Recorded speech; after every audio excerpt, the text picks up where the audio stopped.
Hey, what's up guys? Yesterday night at about 1 a.m. or so, the Ministry of National Development quickly rolled out a very urgent notification, and that is they are cooling the markets.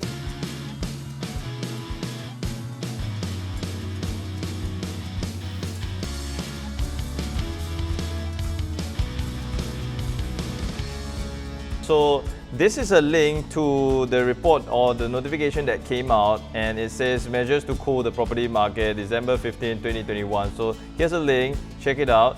The site says as of 16 December 2021, which is today, they are going to raise the ABST. So how is this going to affect us? Let's look at the numbers here in this table and let me explain to you who is exactly affected. On the left column, you basically have the before, and on the right is the after, the revision. So for Singaporeans and PRs, you're not that very much affected for those who are buying your first time property. So 0%, no change, right? For permanent residents, 5%, no change. Here's the major change. For Singaporeans and permanent residents, second property onwards, they will add 5% and 10% respectively for PRs. And then for third properties, from 15% for Singapore citizens to 25%. So this here is the similar application to the PRs. On the third property onwards, your 50% doubles to 30%. Foreigners from 20% to 30% regardless of your first, second, third, fourth, fifth property. So here's the thing for developers. If you were thinking in a developer sense and how is this going to affect me, then they raised it from 25% to 35%. But the non-remittable 5% still doesn't change. So that means that in a nutshell, as long as the developers can sell within 3 years or 5 years, depending on the small developer or large developer, it doesn't really affect them in terms of buying at this point. So in totality, if you ask me from this table, what it really says is if you second and third property owner, I want you to stop. And then there are also measures to TDSR. So there's a tightening of TDSR over here. See this whole stretch? Basically, the long story short is 60% to 55%.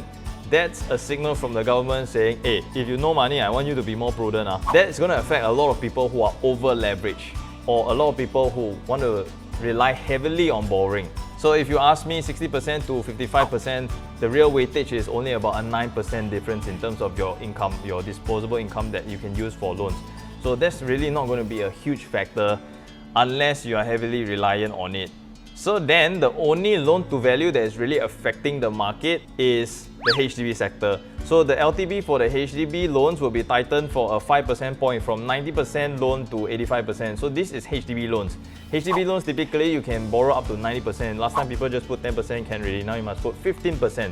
This is just to say that HDB buyers, because the market has been running up 9 to 10% year on year this year, it's making resale flats become a little bit unaffordable for new entrants, new buyers, first-time home buyers to resale market. So they want to make sure that if you want to buy, and in this market where they cannot really control the inflow of supply, because we already know that the pipeline for HDB is going to be a little bit longer going down the line. While they cannot change that, they want to make sure you're prudent and have the extra 5% in the bank. I don't know whether you're borrowing or not, but at least you have to be prudent and borrow less. So there's this column over here that they say, the government will also increase the supply of both public and private housing to meet housing demands. The government acknowledges that they are in a supply crunch. That's why prices are running. So they're just basically buying a little bit of time and asking the market to cool first. And obviously this is a very artificial curbing of demand. Okay guys, so this is my personal take. The government basically wants a temporary cool and they want the market to cool right. That's why they're only barring the second and the third property. You can see the first property is totally unhindered for Singaporeans and PRs alike. Then for foreigners who want to come in and invest immediately, they also want to be able to cool off this segment. And for the developers, they want them to be very sensibly priced, in a sense that if you don't complete your sales during the 5 years time period, or be it a 3 years time period for smaller developers, then you will be levied an even larger 10% more taxation on the sales of your property. Now, if we look at the loan to value thing plus the TDSR adjustment, these two combined is just enhancing prudence.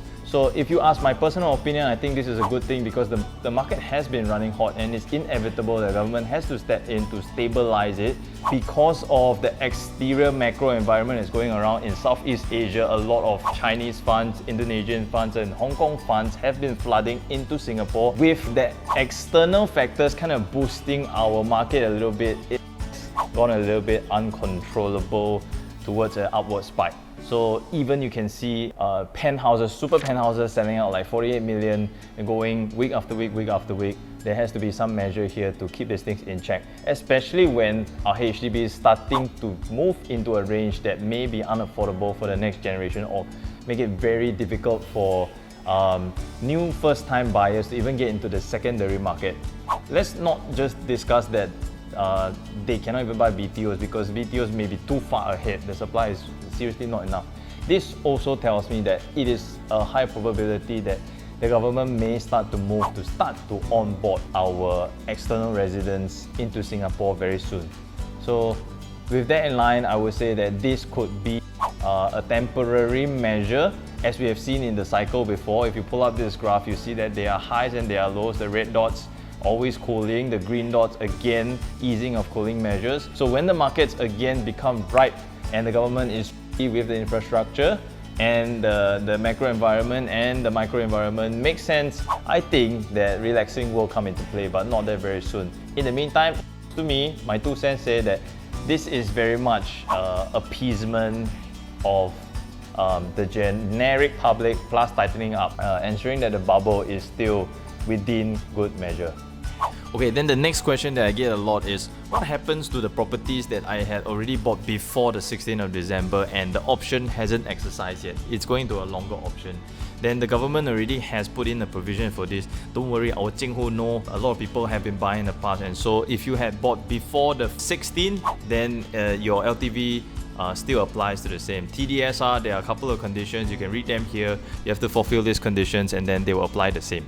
So what does this mean for the market? So in order to answer this question, we need to deep dive into what is the supply and demand going forward. What is the supply pipeline that is going to come online with new sales in terms of the GLS, and then how many en blocs actually cleared the mark before they set in the cooling measures? Because we saw quite a few en blocs actually go off in the last 2 to 3 months because it's a severe lack in supply. So this has been driving prices upwards. So when cooling measures come in, they are basically closing the tap and saying that, hey, this is enough supply going forward. I don't want you to continue to run up the prices anymore. It seems to me that we are still on a bullish trend going upwards. The government basically wants to control and curb the growth line, which means it cannot spike so fast. That being said, I still think that the market is on an upward trend. I think the market will go sideways for a long time. Maybe 3 months or so before there's clarity. But in the meantime, organic demand, where we have buyers who are just buying their new home or already decoupled or already just sold their home and repositioning themselves to get a bigger property, this will still go on. So I don't think that the market is going to go down. If you're talking about landeds per se, where the supply is so limited and the new launches is really, you can really see it like in the estate. For example, in Opera Estate, you can already go in and see there are 23, 24 new projects going up. And this is a limitation. You cannot expand that supply in a short period of time, maybe even a year, you cannot do so because landlords are basically limited. So I would say for the HDB market, prices will kind of stabilize in the meantime. The biggest sector that will be affected is the condos, but not the resale. Resale, a lot of people will start to look at resale because resale prices have that flexibility to give discounts.